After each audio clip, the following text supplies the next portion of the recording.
The audience at the marine park that day had no idea they were about to witness a moment that would haunt them forever.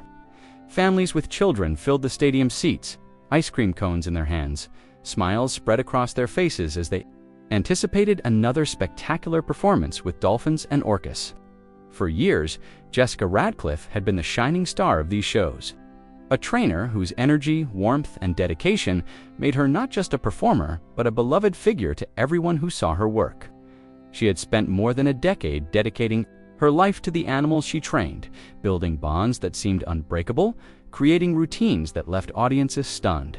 On that fateful afternoon, no one expected that bond to be tested in the most tragic way imaginable. Jessica was more than a trainer, she was a dreamer. Friends would later recall that as a little girl, she was always fascinated by the ocean. Growing up near the coast, she would spend hours watching dolphins leap in the distance, whispering to her parents that one day she wanted to work with them. Her mother had once joked, "Jessica, you belong to the sea," and in many ways, she did. By the time she was in her 20s, she had fought her way into a career in marine life training, something that required intense dedication, physical skill, and deep emotional commitment. She worked long hours, often beginning her day before dawn, feeding the animals, running medical checkups, and rehearsing shows that demanded absolute trust between human and creature. Her colleagues admired her fearlessness.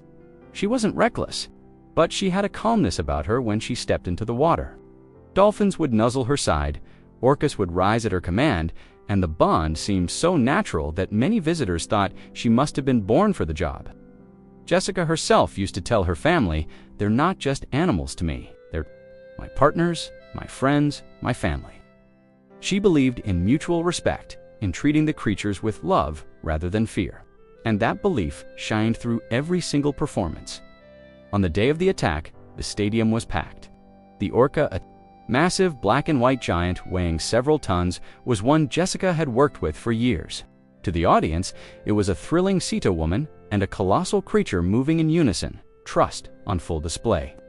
Jessica entered the pool to applause, her smile bright as ever, waving to the children who screamed her name. Music blared through. The speakers and the performance began. At first, everything went perfectly. The orca leaped high into the air, splashing water across the front rows, earning squeals of delight. Jessica clapped and encouraged it with hand signals, guiding it to spin, to dive, to rise again in a magnificent display of power and grace. But something was different that day. Trainers later admitted the orca had been showing signs of agitation. Earlier in the morning, restlessness, splashing aggressively in the tank, refusing food. Jessica, who knew the animal better than anyone, believed she could calm it down. She had done so before. She trusted her bond. To her, walking away from the show wasn't an option. She believed in finishing what she started, and she didn't want to disappoint the audience, especially the children who looked at her with wide, adoring eyes as the performance neared its climax. Jessica prepared for one of her signature moves, a breathtaking stunt where she would ride the orca across the pool, standing tall on its back as it surged forward. It was dangerous, but she had done it countless times, always ending with roaring applause. She signaled the orca, and it obeyed at first, diving deep beneath her before rising up. The crowd gasped in awe. Jessica's hair dripped with water. Her smile radiated across the stadium. She looked unstoppable, invincible. Then, in a split second, everything changed. Instead of rising gracefully for the finale, the orca veered sharply. Jessica lost her balance for just a moment, slipping from its back. The crowd thought it might be part of the act. But then the orca lunged.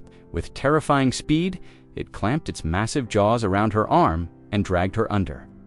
The screams that followed echoed across the entire park. Children cried out. Parents shouted. People stood frozen in shock as the water churned violently. Jessica's colleagues rushed to the pool's edge, desperate to intervene, throwing ropes, trying to signal the orca to release her. But the animal was in a frenzy, thrashing, pulling her beneath the surface again and again. For long, agonizing seconds, Jessica disappeared from view, only to resurface, gasping, struggling, her face contorted in pain. The audience was paralyzed between disbelief and horror. Some parents shielded their children's eyes, while others frantically pulled out phones, recording what they couldn't process. Her fellow trainers shouted her name, their voices cracking with panic. One of them leaped into the shallow edge of the pool, waving and slapping the water to distract the orca, but nothing worked. The bond Jessica thought would protect her was shattered in an instant. The animal she loved and trusted more than anything had turned against her. The attack lasted minutes, but to the audience it felt like an eternity.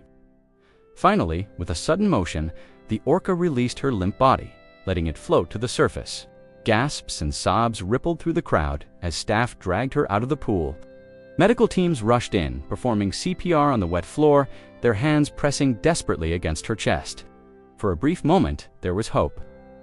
Witnesses recalled seeing her chest rise, hearing someone shout, "She's breathing." But it was fleeting. Jessica had suffered catastrophic injuries, and though the paramedics tried everything, she never regained consciousness. Word spread like wildfire. By the evening news channels across the country were broadcasting the tragedy. Headlines flashed: "Trainer killed in orca attack." "Beloved dolphin trainer dies during performance." "Audience in shock after marine park horror." Millions watched the footage, horrified, grieving for a young woman whose life had ended in such a cruel and public way. Her family was devastated. Jessica's parents collapsed in tears when they received the call. Her father later said in an interview, "We always worried about her job, but she loved it so much. We never thought something like this could actually happen." Her mother, barely able to speak through her grief, whispered she died doing what she loved, but I would give anything to have her back. Colleagues held vigils by the pool, placing flowers and candles where the tragedy occurred. Some spoke through tears, describing Jessica as a bright soul who lit up every room. Others admitted they now questioned everything, whether the risks of training such powerful animals were worth it, whether love and trust could ever truly tame a creature of such immense strength.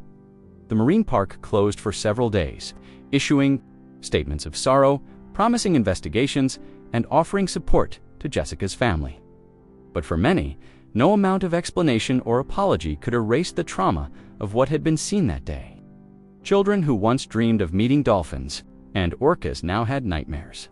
Parents replayed the screams in their heads, and Jessica's friends and family were left to grieve a woman who had given her life to her passion, only for that passion to take her from them.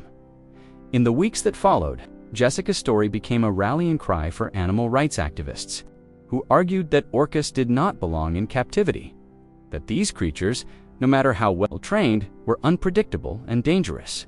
To them, Jessica was not just a victim, but a symbol of a broken system that forced wild animals into entertainment. Documentaries were made, articles written, debates ignited.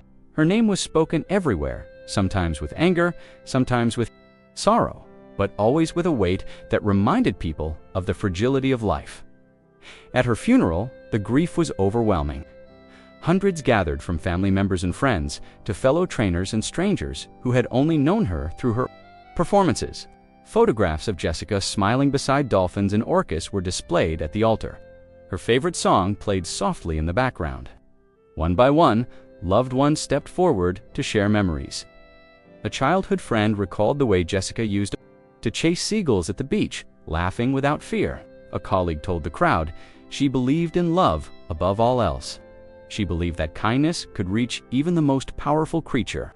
That's who she was, someone who gave all of herself to the things she loved. Thanks for watching. Subscribe our channel.